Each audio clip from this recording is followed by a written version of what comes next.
Hello everyone, how are all of you?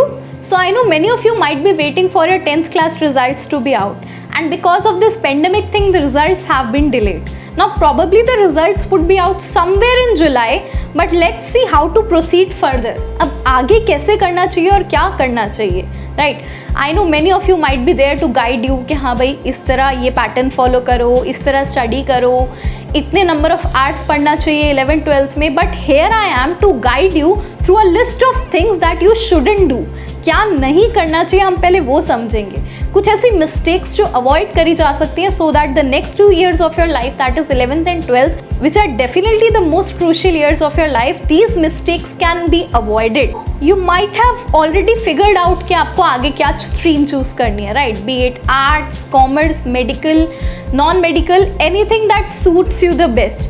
But there are a certain number of things that you should avoid irrespective of which stream that you are entering, right? कुछ ऐसी mistakes जो हम अक्सर कर लेते हैं उनके बारे में हम बात करेंगे.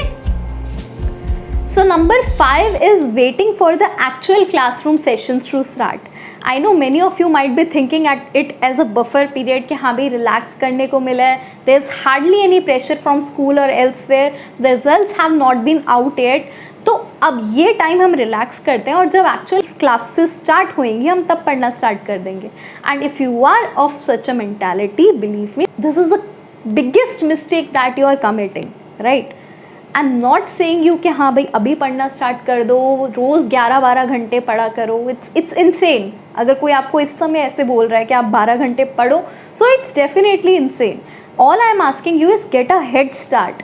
आपका कोई भी स्ट्रीम हो, B it commerce, medical, non medical, anything that suits you, उसमें एक सब्जेक्ट ज़रूर ऐसा होगा जो जिसमें आपका इंटरेस्ट हो, राइट? जो पढ़ना अच्छा लगता हो. Go on, take out that book and start studying it. 2-3 घंटे रोज़, 3-4 घंटे, whatever suits you, right? And believe me, जो लोग कहते हैं कि भाई 12-12 घंटे या 14-14 घंटे पढ़ना चाहिए तभी आपका IIT क्लियर होगा या आपके बोर्ड्स में अच्छे नंबर आएंगे, it's a very relative thing. कई स्टूडेंट्स ऐसे होते हैं जो इतने घंटे पढ़ के भी कुछ नहीं अचीव कर पाते because of some other reasons, और कुछ ऐसे भी होते who study for around 5 to 6 hours and manage to get 95% and above in boards and also crucial ranks in other entrance exams as well. So that is a very relative thing. आपका competition सिर्फ खुद से है. आपको ये नहीं देखना कि दूसरे क्या कर रहे हैं, if they are studying or not, whatever they are doing, you have to just focus on yourself and give it a head start. ये जो आपको बफर टाइम मिला है, ये जो अलग से पीरियड मिला है घर पे आइडियली बैठने का, उसे यूटिलाइज़ करिए. कुछ भी स्टार्ट करिए पढ़ना, but give it a head start, ताकि जब आपके एक्चुअल सेशन रिज्यूम हो, सो you are more or less familiar with the syllabus that is going on, right? And this leads us to our next discussion, is relying too much on the tutors. Now before you give me those agni aunt looks, let me make myself very clear when I say this. I do not mean that you shouldn't follow a particular coaching institute, go to a particular professor, or follow a particular online course.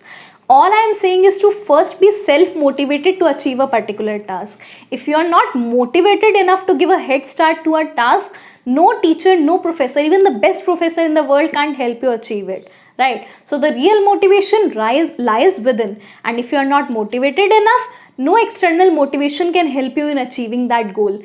We as teachers, we are just facilitators of knowledge. The real knowledge obviously lies within you, right? We can't go to any examination and write the paper for you. All we can do is guide you enough to achieve your particular goal and take you from that position, right? So understand my point. First, you should be self-motivated enough, and only then you can rely on any external source for help, right? So the next important thing is procrastination. Now before I go on and tell you the meaning of this particular word, I'll put you in a situation. आप मुझे बताना if you're familiar with that particular situation or not. तो क्या हुआ, teacher ने आपको कुछ काम असाइन किया, that work was assigned on Friday, और आपको नेक्स्ट फ्राइडे को वो काम सबमिट करना था. तो माइंड में क्या है कि पूरा एक वीक है, अच्छे से काम कर लेंगे. बट उसके बाद वीकेंड आ गया, वीकेंड को आपके और प्लान्स थे, देन वीकडेज. अब वीकडेज में तो ऑलरेडी बहुत सारा काम होता है. That leads us to Thursday night. Thursday night आप बैठेंगे, अब कहीं से वो काम कॉपी डाउन करने के लिए मिल गया तो वेल एंड गुड, बट कैसे ही somehow you manage to do that work which has to be submitted next day, तो टाइम तो बहुत सारा था, बट माइंड ने क्या किया, आगे पुट ऑन करी चीज़ों को। तो यही एग्जैक्टली होता है procrastination. This is the human habit. ऐसा नहीं है कि सिर्फ आपके साथ या मेरे साथ ऐसा होता है, this happens with everyone. Every human being has this habit of procrastinating things कि हाँ भाई अभी नहीं करते, आगे कर लेंगे, आगे नहीं करते, 4 दिन बाद कर लेंगे। तो ये जो हैबिट होती है, it starts piling up things. अब यही चीज़ आपको अवॉइड करनी है 11th क्लास में। 11th क्लास में क्या होता है, 10th के कंपैरिजन में बहुत ज़्यादा बर्डन हो जाता है। Bye the end of mid semester आपके पास इतना कुछ काम होगा करने के लिए कि आपको टाइम नहीं मिलेगा, आपको मैनेज नहीं करना आएगा। So that is when you will strike this particular thing, जिस समय काम दिया था उसी समय कर लेना चाहिए था। सो इस चीज़ का ध्यान रखेंगे हम, and we'll not procrastinate things, यानी हम आगे के लिए नहीं छोड़ेंगे। जो काम जब दिया we'll start completing it at the earliest. So next thing पे आते हैं हम। So the next important thing is putting too much pressure on ourselves. तो क्या होता है when we enter a new class, right, so we are all pumped up and self motivated कि हाँ भाई इस साल तो बहुत अच्छे से स्टडी करेंगे, right. However this feeling starts to sink in by the end of mid semester. उसके बाद लगता है कि यार पढ़ाई तो प्रेशर क्रिएट कर रही है, दैट दिस वर्क और this task is creating pressure on us. तो ऐसा क्यों होता है, हम क्यों अनफेमिलियर हो जाते हैं, हम क्यों अपनी उस सेल्फ मोटिवेशन से दूर चले जाते हैं, वो चीज़ हम समझेंगे through a story. So there were 2 woodcutters who used to work for the same company. Now despite of working for the same company, despite of working for the same number of hours, the second one used to be more efficient in his work in comparison to the first one. So obviously the first person got all angry and obnoxious, and he goes to the second person and asks कि भाई क्या है तुझ में से, तू क्या अलग करता है that you are more efficient in your work in comparison to me. So the second woodcutter responds that every time I cut down a single tree, I wait, I pause, I sharpen my axe for another 2 minutes and then resume my work. Now this is exactly that is wrong with our lives. We do not sharpen our axe. Now here axe is symbolic of none other than our brain. हम अपने brain को sharpen नहीं करते हैं, हम क्या करते हैं, उसको प्रेशराइज करते रहते हैं। सो अल्टीमेटली क्या होता है, we start feeling more pressure and do not take any interest in our study.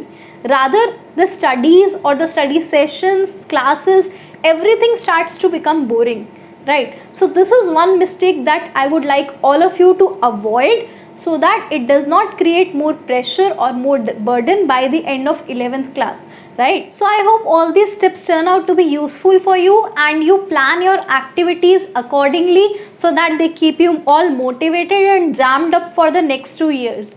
So take care till then. See you again. Bye bye.